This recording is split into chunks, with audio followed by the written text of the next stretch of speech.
Welcome back to the Angel Clark Show. This is it, folks, the final segment of the show this evening. You can head to angelclark.us. There you'll find all the archives of the show. You can download them, stream them, all for free. You can also head to the website, noarmycanstopanidea.com, to find the stories I wanted to share with you but didn't have time to. Now, it is Thursday. It's the Liberty Train. Choo-choo! And we are joined by Survivor Jack. SurvivorJack.com is the website. He joins us once a month to talk about prepping, being prepared in case of emergencies. Now, we're doing a back to basics episode. Survivor Jack, I want to thank you so much for sticking around.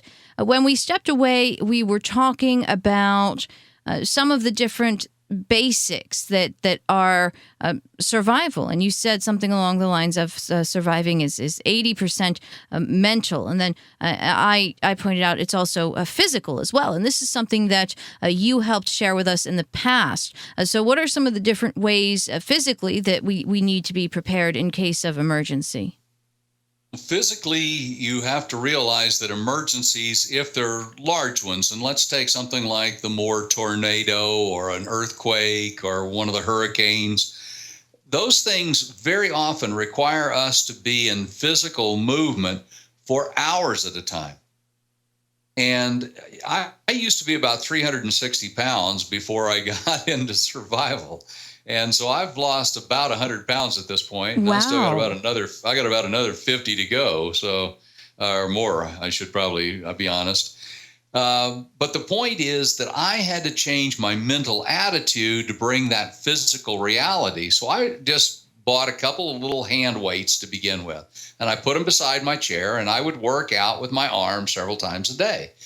I've been blessed that I've always had fairly good legs. So I thought, you know what, I'm just going to walk a little further. And I just, instead of taking the handicap spot because I'm facing knee replacement, I would actually park further out in the lot and walk up because it gave me more steps. So it's just a little bit of extra movement. But where it really got important was when I decided I'm going to go back to the gym. And when the alarm rings, I go swimming. I get up at 4 a.m.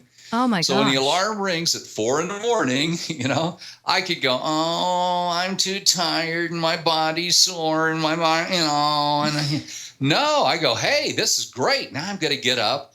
You know what? This is true. And my wife would confirm it. I'm in the best shape that I've been in since I left the Marine Corps. Wow. You know, I stayed in real good shape because I was a television news photographer and I ran around carrying really heavy gear.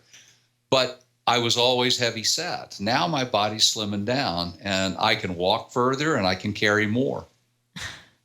You know, I'm one of those people that does complain in the morning. Oh, I'm tired. No, you know, I don't even say it, though. I just think it and turn the alarm right off.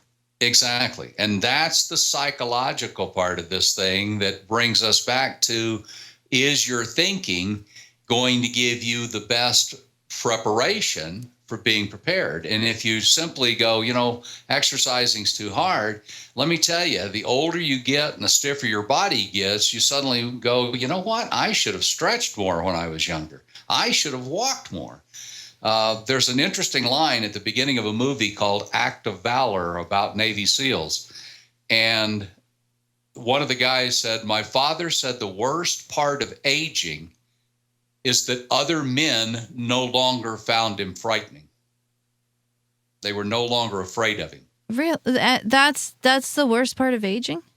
Well, think about this. If you're a man and another guy is going to bully you because he doesn't think you can kick his ass, he'll bully you.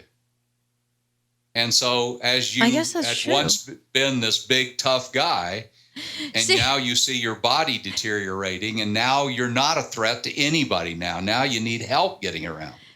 Jack, that's mental. As a woman, that's not the scariest part of aging to me, because just about every guy that I've ever met in my life could beat me up, except I don't fight fair. I fight dirty. Right. So they always think that they can beat me up, but I know for a fact I can take them out with one kick. Well, that's assuming your kick is extraordinarily accurate at the it's called most heels. sensitive. It's Say called again?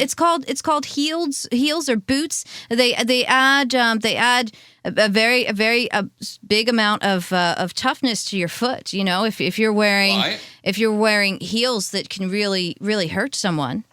And how much have you studied and trained in the art of kicking? Oh, I'm the only girl. I grew Okay, up well, with plenty of kicking. I'm talking martial arts. I'm talking about being able to balance and aim yourself accurately. That's all part of that mental attitude and training that you even bring when you think about going back and how am I going to defend my house? And in fact, how am I going to set up my preparation? So we were talking about basics earlier, and water is something we haven't gotten to. So before we end today, I definitely want to mention that you need to put a lot of water away.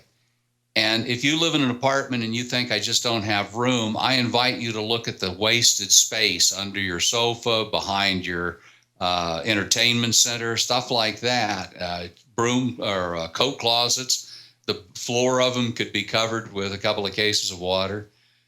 And the reason is that that's going to be the most precious thing. And you do not want to have to be going out in a disaster trying to find water if it's no longer available because your utilities are down. And we've seen water crisis this year, from chemicals spilled in a river to algae in a lake up in the Chicago area, wherever that was, that whole town went down for lack of water. And I believe that one of the other times when you were on the show and we were talking about water, you said that also you can use the hot water heater, and I thought that was genius. Yeah, absolutely. If I had to go out and search for water, I'd look for buildings that had large, gigantic hot water heaters if my own had run out by that point.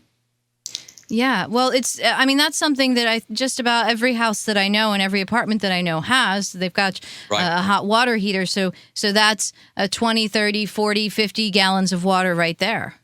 Exactly. And remember that it's a gallon of water per person per day, and that does include some set aside for cooking and sanitation.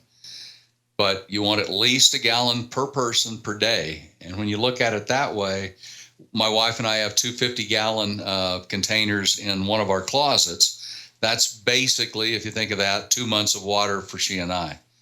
And so we don't throw away bottles and plastic jugs anymore. If we've got a milk jug, we refill it with water. If we had something that had dangerous chemicals in it, we still refill it, but we mark it with skull and crossbones, because we're also going to need to flush away waste if there's no water in our tanks. So let's use water that we can't drink. Now, how do you have space for all that?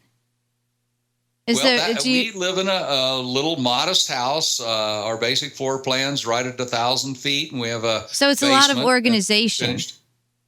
It is, and believe it or not, it helps. My basement is getting better organized all the time, and instead of having a big junk room now, I'm going, my gosh, I can start and find things these days.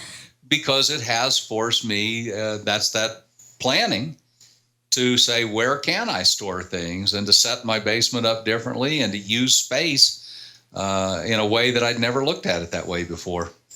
Yeah, I think organization is a very, very important part. It's like the first time that we had our chats about prepping, you were telling me about how we could put water underneath the couch, and that's a great place to store it. And here I was, and I'm living in this little teeny tiny apartment, and I look and I'm like, holy crap! Why did that never click in my head? Right. Not once did it click in my head. Yeah, and I have friends who stack canned foods behind that same couch. The water's underneath the where you sit, but where the seat back slopes up to the wall, they've got probably, I'm thinking it's either 3 or 4 levels of cans behind that. So if you look at space and you look at this differently, and in terms of how can I prepare myself better, suddenly you see opportunities that you've never seen before. All right, SurvivorJack.com. The Angel Clark Show will return tomorrow at 5 p.m. Eastern.